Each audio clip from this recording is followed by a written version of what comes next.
Photos tell the best stories, and as a photographer, I love documenting my life and travels. Join me and Jack Honey as we explore the pride and passions that exist within America's most flavorful neighborhoods by kicking it with those who call them home. Today I'm in Houston, a food city with flavors way more diverse than people think. I'm hanging with Chris Shepard, a renowned chef and restaurateur. He's going to show me the true taste of H-Town. This is Neighborhood Flavor.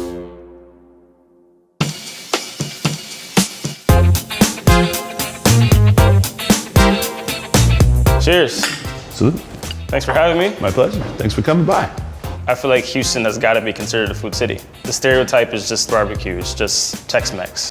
Houston's the most culturally diverse city in the country. I mean, when you have that through food. You know, it's a lot of Southeast Asian and South America, Central America, Indian, and the Nigerian population is growing dramatically. So it's like all of these cultures just combining into one area. I haven't known that Houston is this diverse until I actually landed here. Houston is open to everybody. And it's a really beautiful time and place to be in this city. After looking at your menu, I see like you've had some kind of influence of all kinds of flavors, cultures. Well, that was the goal, was to let people learn from the cultures that are here in the city. You can try a little bit of this, and then you can go out and venture to see these other spots that inspire us to be better. Chris really encourages us to go out and try different stuff. Like before I worked for Chris, I'd never had Indian food or Korean food or gone to Asia market. So he kind of tells people, like, if you got a Sunday off, go out to Chinatown or go try Via Cajun crawfish, and kind of encourage you to try those different flavors that go into our cooking. I think the way people eat now is so much more adventurous. People are wanting to try new things. You can go to a restaurant and you can see dishes on a menu that have all sorts of cultural influences. This restaurant is known for their 7 courses. 7 courses of beef has been historically this celebrational dinner. Here they do it with the seafood. There's so much more to the Vietnamese culture than just going and eating pho and banh mi. I see. This big fish with cherry eyes. What is this thing like? Catfish. Sheesh. Roasted, glazed. Are all Skin is catfish awesome. this big? I mean, they can get bigger for sure. What?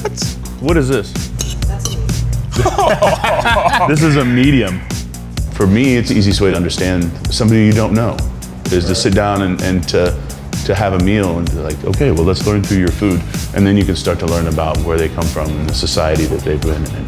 Chris champions Houston so hard, and it's also, I mean, you go to this place, he's telling you your next place you go eat to go somewhere else. And he just constantly elevates the local scene.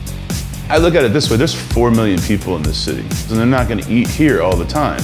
So if I can say, you know, go try this, go try this, go try this, then we all become busier, and then together it becomes more of a viable food scene. We gotta take care of our own.